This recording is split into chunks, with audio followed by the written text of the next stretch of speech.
Hello guys, good morning. Ipakita ko nga sa'yo yung sabi nilang broad beans guys.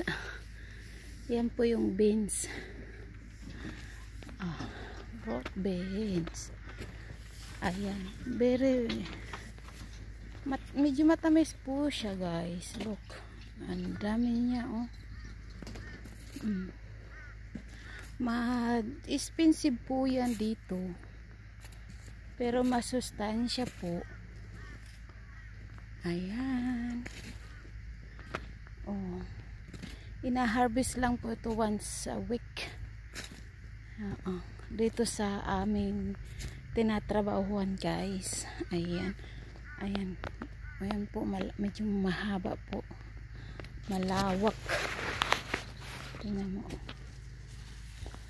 Ayan parang beans po siya, pero pag in-order ninyo po yan sa Chinese, it's very expensive po yan.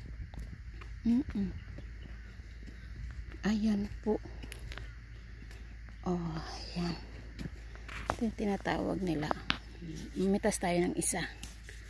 Ganito po yan parang beans po siya. Diba? Dami po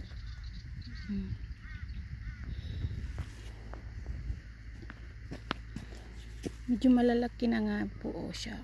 Yan yung tinatawag nilang broad beans. Ayan. Today manguha ako ng nag-order ako nito